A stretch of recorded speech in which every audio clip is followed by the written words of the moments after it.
Imagine for a second that you are sitting in the first-class lounge of an airport. It is 1976. You are sipping a glass of expensive whiskey, and the air conditioning is humming. You are in Caracas, Venezuela. Look out the window. You see the sleek, white shape of a Concorde supersonic jet landing on the runway. Air France flies here every single week. Why? Because this city is flush with cash. It is the Paris of South America. The people around you are wearing Italian suits and talking about their weekend shopping trips to Miami. In fact, Venezuelans are so rich at this moment that in Florida, they have a nickname. They are called the Dame Dos crowd. That translates to give me two. Because when they see a television or a pair of shoes they like, they don't ask the price. They just say, "It's cheap, give me two." The currency in your pocket, the bolivar, is so strong that the central banks of other countries hold it as a reserve asset, right next to gold and the US dollar. The government has just launched a scholarship program that sends 50,000 students to the best universities in the world. Oxford, Harvard, MIT. Everything is paid for by the state. The future looks brighter here than it does in London or New York. This is a country floating on a sea of oil, and it feels like the party will never end. Now, blink your eyes. It is 2026. You are standing in that same city. But the Concorde is gone. The airlines have stopped coming because the crew members were not safe staying overnight. Walk out of the airport. The highway is empty because there is no gasoline. In a country with the largest oil reserves on planet Earth, people are pushing their cars by hand or waiting in lines that last for 3 days just to fill up 5 gallons. Look at the walls. The paint is peeling. Look at the people. They are not saying, "Give me two" anymore. They are scavenging. You see a professor of mathematics digging through a trash bag to find a banana peel. The money in your pocket? You do not count it anymore. You weigh it. If you want to buy a cup of coffee, you need a stack of bills the size of a brick. And you better drink that coffee fast, because by the time you finish it, the price might have gone up by 10%. You are standing in the wreckage of the greatest economic collapse in modern history outside of a war zone. This isn't a dystopian novel. This is the forensic reality of Venezuela. But here is the twisted part. Most people think this happened because of socialism or imperialism or simply bad luck with oil prices. But those are just bumper sticker slogans. They do not explain how you take a Ferrari and drive it into a swamp. The truth is much more specific and much more terrifying. What happened here was a systematic, step-by-step dismantling of reality. It turns out there is a blueprint for destroying a wealthy nation. It is a 7-step recipe, and if you follow it, you can take the richest country in the region and turn it into a place where the average citizen loses 19 pounds of body weight in a single year from involuntary dieting. Today, we are going to look at the 7 specific reasons why the lights went out in paradise. Number 1. The Dutch disease, or the heroin of the economy. To understand this, imagine you have a job making furniture. You are good at it. You make chairs, tables, cabinets. You earn a decent living. Then, one day, you find a magic box in your backyard that spits out free money. Every morning you open the box, and there is $1,000. What happens to your furniture business? At first, nothing. But soon, you realize that making chairs is hard work. And because you have so much free money, you can pay yourself a huge salary. But that means you have to charge a fortune for your chairs. Suddenly, nobody buys your chairs anymore because it is cheaper to buy them from the guy in the next town. So you stop making chairs. You stop growing vegetables in your garden. You stop fixing your roof. You pay someone else to do it. This is exactly what happened to Venezuela. For decades, oil was the magic box. By the time the crisis started, oil accounted for 95% of the country's export earnings. 95%. This created a phenomenon economists call Dutch disease. Because the country was selling so much oil, their currency became incredibly strong. This made foreign products artificially cheap.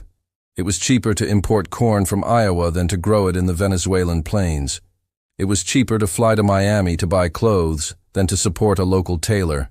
So the domestic industries didn't just suffer, they evaporated. The farms were abandoned, the factories rusted. The entire nation forgot how to produce anything except black sludge. They became addicted to the oil money like a junkie hooked on heroin. And just like a junkie, when the dose ran out, when the price of oil crashed, the withdrawal was fatal. They had no farms to feed them, no factories to clothe them. They had nothing but a magic box that was suddenly empty. Number 2, the great taking, or when the referee steals the ball. So you are already vulnerable because you rely on one product. But now comes the political choice that turns a problem into a catastrophe. In the early 2000s, the government decided that private property was not a right, but a suggestion. The leader of the country began a weekly television show. He would walk through the streets of the capital, surrounded by soldiers and cameras. He would point at a building. "What is that?" he would ask. "That is a historic jewelry store," an aide would say. "Expropriate it," the leader would shout. He would point at a glass factory. "Expropriate it." He would point at a functioning cattle ranch. "Expropriate it." This wasn't just theater. They seized the cement industry, claiming they would build more houses for the poor. The result? Cement production collapsed by 60%, and construction sites across the country ground to a halt. They seized supermarkets. They seized millions of acres of farmland. And here is the tragedy. When the government took over a sugar mill, they fired the managers who knew about sugar and hired political loyalists who knew about slogans. Within months, the machines broke down. When they seized the cattle ranches, the cows were not milked and bred, they were eaten. This sent a message to every investor on the planet, from New York to Beijing. The message was, "Do not bring your money here. We will steal it." Capital is a coward. It runs away from danger. And in Venezuela, capital put on its running shoes and sprinted for the exit. Number 3, the price trap, or breaking the thermometer to cure the fever. As production collapsed, things started to get expensive. This is basic supply and demand. If you have fewer cows, milk costs more. But the government had a genius idea. They decided to make inflation illegal. They passed the law on fair costs and prices. This law gave the government the power to walk into a store and dictate the price of a television, a carton of eggs, or a car battery. Imagine you own a small pharmacy. You bought a specific antibiotic from a supplier for $10. You need to sell it for $12 to pay your rent. Suddenly, the National Guard walks in. They point a rifle at the medicine and put a sticker on it. Price, $2. Crowds of people rush in. They buy everything. The pharmacy is stripped bare in hours. The government goes on TV and says, "Look, we have lowered the cost of living." But ask yourself, what happens the next day? Do you, the pharmacy owner, order more antibiotics? Of course not. You would lose $8 on every box. So you stop ordering. The shelves go empty, not because there is no medicine in the world, but because it is illegal to sell it at a real price. This created a ghost economy. Supermarkets had lights and employees, but nothing on the shelves except maybe vinegar and salt. People began organized looting. A new profession emerged called bachaqueros, people whose only job was to stand in line for 8 hours, buy price-controlled flour, and resell it on the black market for 10 times the price. Quick pause. Speaking of value that doesn't disappear, if you want to understand the global economy without the boring jargon and the screaming pundits, make sure you smash that subscribe button. It helps the algorithm, and it helps me afford my own coffee bill, which is getting suspiciously expensive these days.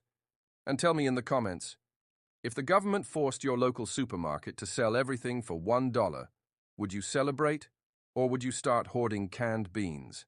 I read every single one. Number 4, the currency prison, or the corruption engine. This is the part that is hardest to believe, but you have to understand this to understand the collapse. In 2003, the government made it illegal to trade foreign currency.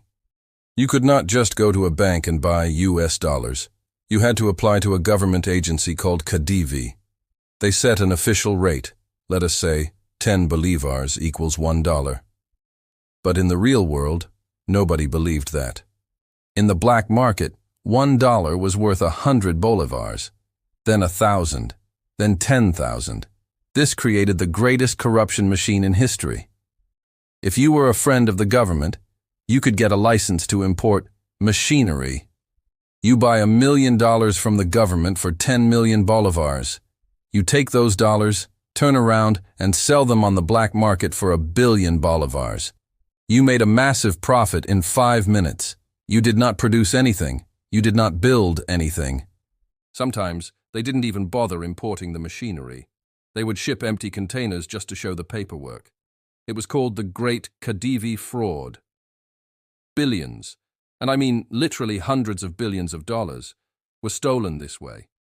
While the grandmother in the barrio could not find medicine for her blood pressure because the importers couldn't get dollars, the political elite were buying private jets and condos in Madrid with money generated by this arbitrage. It was a transfer of wealth from the poor to the connected, on a scale that makes a bank robbery look like a joke. Number 5. The purge, or firing the pilots in mid-air. Remember the oil company I mentioned? PDVSA. It was widely considered one of the best-run oil companies in the world. It was efficient, technical, and profitable. It was the beating heart of the Venezuelan economy. But the engineers and geologists at PDVSA were not political enough. They were technocrats. They cared about geology, not ideology. In 2002, there was a massive conflict and a strike. The leader of the country took a whistle, blew it on live television, and fired 18,000 employees of the state oil company. 18,000. These weren't just guys answering the phones. These were the deep water drilling experts, the refinery managers, the scientists. Imagine you are on a plane at 30,000 feet, and the owner of the airline comes into the cockpit, fires the pilots because they didn't vote for him, and replaces them with the baggage handlers. That is what happened to the Venezuelan oil industry. The new employees were loyal, but they didn't know how to maintain the complex machinery. Accidents increased. Refineries caught fire and shut down. Production began to drop, year after year after year. Even when oil prices were high globally, Venezuela was pumping less and less. They killed the golden goose because they didn't like the way it honked. And once those wells are damaged by neglect, you cannot just turn them back on. They are lost forever. Quick pause. Before we get to the darkest part of the story, I want to remind you that history is full of these blueprints. If you are finding this forensic deep dive valuable, do me a favor and hit the like button. It tells YouTube that people actually have an attention span longer than 6 seconds. And trust me, the story of how Argentina keeps defaulting is going to be just as wild, so you do not want to miss the next video. Number 6. The Infinity Machine, or the Death of Money. By 2015, the government was broke. Oil production was down. Oil prices had crashed. Nobody would lend them money because they had seized everyone's assets. So they did the only thing they had left. They turned on the printing presses. They printed money to pay the soldiers to keep them loyal. They printed money to pay for the social programs. They printed money to cover the massive losses of the corrupt state companies. This triggered hyperinflation, and hyper is not a strong enough word. We are talking about inflation that reached 1,700,000% in a single year. Let me explain what that feels like in human terms. It means that a cafe owner has to change the price of a latte 3 times a day. Morning price, lunch price, evening price. It means that credit cards stopped working because the terminals couldn't handle the number of zeros. It means that cash became trash, literally. There are videos of people throwing piles of banknotes into the street. Stores stopped accepting cash because counting it took too long. They started using candy as change. If your total was 5 million bolivars and you gave them 6, they would give you a lollipop as change because the 1 million bolivar note was worth less than the sugar in the candy. The government tried to fix it by cutting zeros off the currency. They took 3 zeros off. Then they took 5 zeros off. then 6. In total, they removed 14 zeros from the currency in just over a decade. But you cannot fix a broken engine by painting the car. The inflation kept roaring. It wiped out the middle class. A lifetime of savings, enough to buy a house in a nice neighborhood, was suddenly not enough to buy a carton of eggs. Number 7. The exodus, or the hemorrhage of hope. This is the final stage. When the money dies and the food disappears, and the hospitals have no electricity, the people do the only rational thing left. They leave. Since the crisis began, nearly 8 million Venezuelans have fled the country. That is roughly 25% of the total population. To give you a scale, that is like the entire population of Switzerland simply walking away. And walking is the literal word. They call them los caminantes, the walkers. Hundreds of thousands of people walking across the freezing Andes Mountains into Colombia, wearing flip-flops, carrying their children on their shoulders. They walked through the Darien Gap, one of the most dangerous jungles in the world, risking death from snakes and bandits, just to get away from their own home. This is not just a tragedy for the families who are separated. It is a death sentence for the economy. Who leaves first? The young, the brave, the educated, the doctors, the engineers, the teachers, the entrepreneurs. Venezuela experienced a brain drain of biblical proportions. The hospitals have no surgeons. The universities have no professors.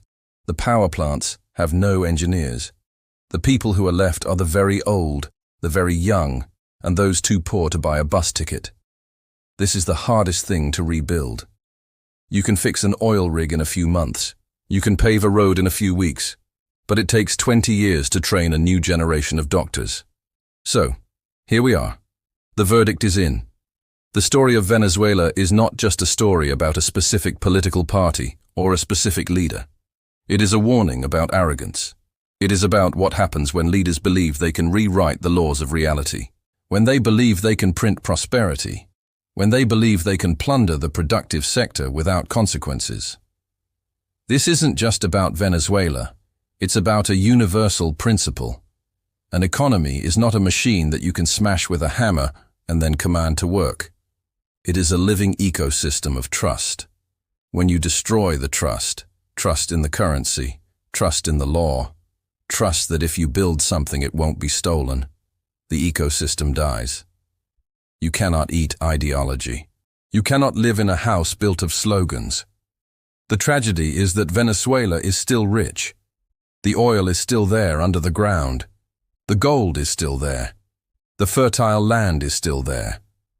But the institutions required to turn those resources into a good life have been burned to the ground. You cannot sue for a lost decade. You cannot refund a stolen childhood.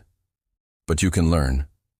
If you want to understand the real story behind how nations rise and fall, hit that subscribe button. It is free, tax-exempt, and unlike the Bolivar, it actually works. And tell me in the comments, do you think a resource-rich country like this can ever recover, or is the damage permanent? I will see you in the next one.